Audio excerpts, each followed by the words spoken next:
Hi, this is Scott Romero from Martin Archery.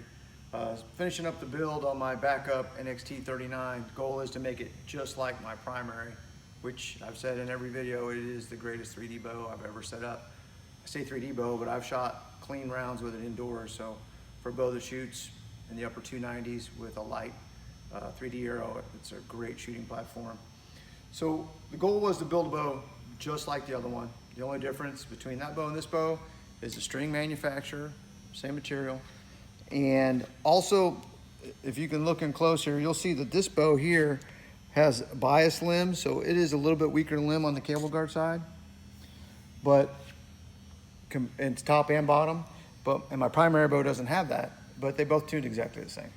So when people get a bow from us and they see that we biased one side or we haven't biased one side, it's such a slight amount that it's probably more mental than it is a physical aspect of the bow. Just to kind of counteract it and for my own calmness or sense of security in my mind, I went ahead and did this one different to see if it would feel the same. Same draw length, so I got it on the 4-hole. You can see the upper and lower mods are in the 4, which for me is 29.5, 29.75 in that range, depending how I set my stop. When I drew the bow back, I set my stop up opposite on this bow because I knew where I wanted my mod stops based on the other bow. So I set my limb stop first. My holding weight was a little high, and I could tell because when I was at full draw, the bow felt a little grabby.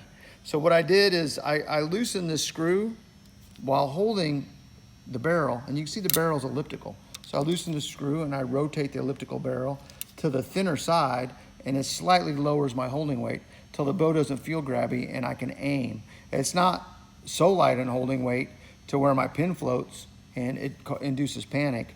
It's just right where the bow's perfectly balanced and I don't fight any pin, so I got complete pin steadiness.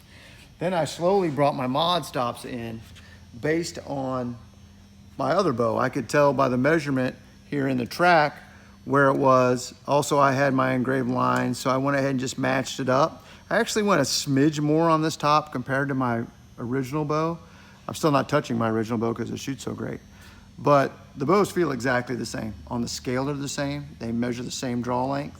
I'm also shooting it on the thin side, so I'm shooting a fairly heavy limb, but I've lowered it 5 pounds by flipping our precise weight technology to the thinner side. Using the exact same rest. I didn't take the rest off the other bow, but it's the same manufacturer. I tore a bullet hole, as you saw in my last video. There's the bullet hole. Actually, that's a new one from today. So I shot another one today after it was set up, same bullet hole.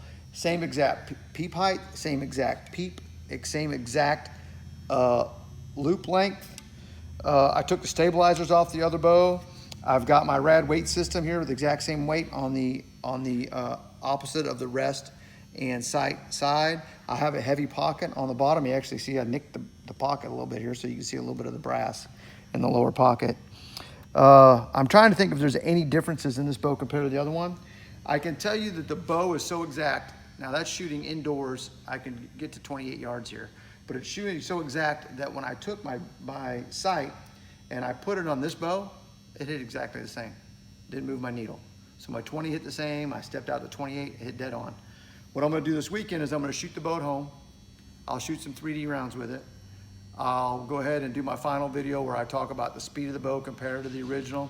And I'll also talk about the accuracy. So I can sit here and set up a bow exactly the same, but if it doesn't hit 12 rings like the other bow, it doesn't do me any good. So I'm looking for, with a rangefinder and 20 targets, to be in the 30s. So what I mean by that is a 32, 34, 36 up, somewhere in that range. I know it's performing like the other bow. Unknown yardage, it should be in or around the 12 ring consistently. And then I know I've got the best backup bow I can ever have. The only problem then I'm gonna have is, will it be my backup bow or my primary? Check us out at martinarchery.com or on our YouTube channel.